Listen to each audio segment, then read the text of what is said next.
حضرت ابو ہریرہ رضی اللہ تعالیٰ عنہ کہتے ہیں میں اپنی ماں کی بڑی خدمت کرتا تھا. میری اماں بوڑھی ہو گئی تھی تو میں خود انہیں واش روم لے کے جاتا تھا. فرماتے ایک دفعہ نا میں حضرت عمر کی خدمت میں بیٹھا تھا تو ایک شخص آیا, اس نے آ کے نا حضرت عمر کے سامنے وہی بات چھیڑ دی جو میرا مسئلہ تھا. اس کو امام ابن جوزی نے لکھا ہے علیہ رحمہ. کہتے ہیں وہ کہنے لگا حضور ایک بات پوچھنی ہے. جناب امیر المومنین رضی اللہ تعالیٰ عنہ فرمانے لگے پوچھو. وہ کہنے لگا حضور میری اماں بڑی ضعیف اور بوڑھی ہو گئی ہیں, مجھے آواز دیتی ہے بیٹے دوڑ کے آنا میں نے پیشاب کرنا ہے. میں دوڑ کے جاتا ہوں, ماں کو اٹھاتا ہوں, معدہ کمزور ہے, بڑھاپا ہے, تو میں باتھ روم تک جاتا نہیں, اماں پہلے میرے اوپر پیشاب کر دیتی ہے. حضور جب میں چھوٹا تھا میں اماں پہ پیشاب کرتا تھا, اب اماں میرے اوپر کرتی ہے, حق تو ادا ہو گیا نا.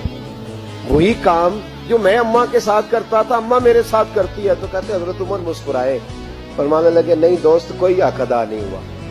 کہنے لگا حضور کیسے نہیں ہوا, میں وہی ساری ڈیوٹی کر رہا ہوں. کہتے پہلے عمر مسکرا رہے تھے, اب فاروق اعظم کی آنکھوں میں آنسو آئے. فرمانے لگے تیری اور تیری ماں کی سوچ میں بڑا فرق ہے, اور اسلام میں دار و مدار نیتوں اور ارادوں پہ ہے. کہا حضور کیا فرق ہے؟ فرمایا سن, جب تیری ماں تیرے اوپر پیشاب کرتی ہے تو تو کہتا ہے اللہ بوڑھی ہو گئی ہے اسے پردہ دے دے, اور جب تو ماں پہ پیشاب کرتا تھا تو ماں کہتی تھی یا اللہ میرے لال کو لمبی زندگی عطا فرما. فرمایا تیرا اور تیری ماں کی سوچ میں تو پردے کی دعائیں مانگتا ہے کہ اللہ بڑی بوڑھی ہو گئی اب تو باتھ روم نہیں جا سکتی, اسے سنبھال لے. فرمایا یہ فرق ہے, ماں نے بھی کبھی دعا مانگی تھی. جب اس شخص نے یہ سنا تو گھٹنوں کے بل زمین پہ بیٹھ گیا. کہنے لگا حضور آپ صحیح کہہ رہے ہیں, آپ ٹھیک کہہ رہے ہیں, میں تو پردے کی دعائیں مانگتا ہوں. یہاں ماں باپ بوڑھے ہو جائے نا, 15 بچے بھی سنبھالنے والے ہوں تو ڈیوٹیاں لگتی ہیں. کہتے چل دن کو میں 2 گھنٹے ہاسپٹل رہ لوں گا, رات ذرا میرے لیے مشکل ہے, رات کو تو آ جانا. کہتا نہیں نہیں میرے تو بچے چھوٹے ہیں, تو آ جانا.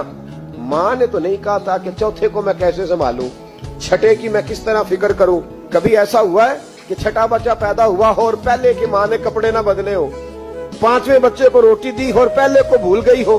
کبھی ایسا ہوا ہے کہ باپ, میں نے ایسے لوگ بھی دیکھے. میرا ایک دوست تھا کالج میں, اس کے کپڑوں جیسے کپڑے کوئی نہیں پہنتا تھا, لیکن پھر شادی ہوئی حالات بدل گئے.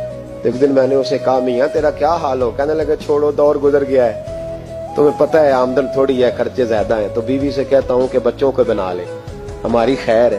باپ نے تو جوانی تجھے دے دی, اس نے تو جوانی تیرے نام کر دی, کچھ نہیں اپنے لیے رکھا, اور تیرا ٹائم آیا ہے تو ابے سے حساب کرتا پھرتا ہے کہ ابا جی پچھلے مہینے بھی 5000 دیا تھا, آپ پیسوں کا کرتے کیا ہیں؟ وہ پچھلے 4000 دیا تھا وہ کدھر؟ ابا سے حساب پوچھتا ہے. اگر کبھی ابا بیٹھا نا حساب کرنے تو 2 دیہڑیوں کا حساب نہیں تو دے سکے گا. اگر والد کبھی بیٹھا تو خدا را